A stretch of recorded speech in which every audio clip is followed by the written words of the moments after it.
மக்களுக்கு ஆளுமைகள் மீது கடும் அதிருப்தி இருக்கிறதுன்றதுதான் உண்மை. எல்லா ஆளுமைகள் மீதும் அதிருப்தி இருக்கதான் செய்யுது. அது ஜுடிஷியரியா இருக்கலாம், அது எக்ஸிக்யூட்டிவா இருக்கலாம், அது லெஜிஸ்லேட்டிவா இருக்கலாம், அது யாராவானா இருக்கலாம். ஓவராலா பார்த்தானா கடும் அதிருப்தி நிலவுவது கண்கூடாக தெரிகிறது. அவர்களோட பேசும்போது தான் நம்மளுக்கு அது தெரியுது. உள்ள வரும்போது சாதாரணமாக தான் வராங்க. எங்களை மாதிரியே மாத சம்பளம் தான் கொடுக்குறாங்க.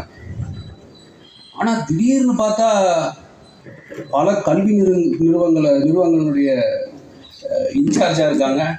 திடீர்னு பார்த்தா பிஸ்னஸ் எஸ்டாப்ளிஷ்மெண்ட்ஸ்லாம் ஸ்டார்ட் பண்ணியிருக்காங்க. என்னென்னலாமோ நடக்குது. இதுக்கு நடுவில் இதுதான் நடந்துட்டு இருக்கு. அதனால அதுக்குள்ளே இருக்கிறவங்களை பார்த்து பார்த்து பார்த்து பார்த்து இன்னைக்கு என்ன நிலைமைக்கு வந்துடுச்சுன்னா, ஊழலாக இருக்காங்களா, அது அப்படி தான் இருப்பாங்க அப்படின்ற ஒரு கண்டிஷனிங்க்கு நம்ம போயிட்டோம். மக்கள் எந்த அளவுக்கு போயிட்டாங்கன்னா, இந்த ஆளுமைகளில் இருக்கிறவங்க சில பேர் இப்படி தான் இருப்பாங்க, அது ஏதோ இருக்காங்க போயிட்டாங்க அப்படின்னு அவங்கள மன்னிக்கக்கூடிய நிலைமைகள்லாம் போயிட்டோம். நம்ம இதெல்லாம் நடக்கும். இதை பற்றிலாம் நம்ம ஒன்றும் பெரிய பேசி ஒன்றும் பண்ணுறதுக்கு இல்லை.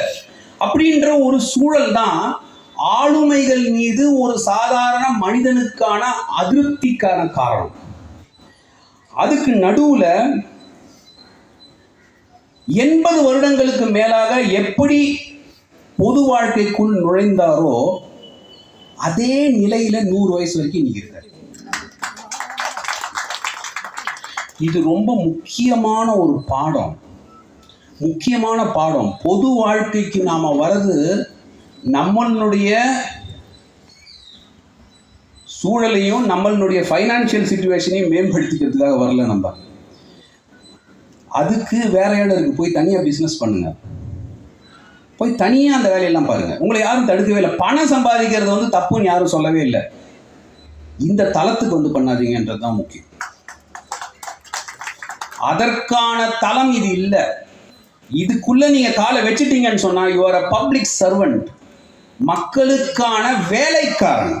அது நீ ஜட்ஜ் ஆயிரு, நீ மினிஸ்டர் ஆயிரு, நீ போலீஸ் ஆயிரு, ஆனா நீ யாருன்னா மக்களின் வேலைக்காரன். நாம மக்களுக்காக வேலைக்காரனா செயல்படுறதுக்காக மாதா மாதம் நம்மளுக்கு ஊதியம் கொடுத்துக்கிட்டு இருக்காங்க. அப்படின்றத மனசுல இருத்திக்கிறது ரொம்ப ரொம்ப முக்கியம். அதை என்னால ஏத்துக்க முடியாது ஐயா அப்படின்னு சொன்னா பொது வாழ்க்கைக்கு வராதீங்க. பொது வாழ்க்கை உங்களுடைய இடம் இல்லை. நீங்க போய் பிசினஸ் பண்ணுங்க, ஒன்றும் ப்ராப்ளம் இல்லை. நீங்க போய் பிசினஸ் பண்ணுங்க, நிறைய சம்பாதிங்க, நல்லா இருங்க. பொது வாழ்க்கைக்கு இந்த வேலையை பண்ணினா கொஞ்சம் கொஞ்சமா அது ஒரு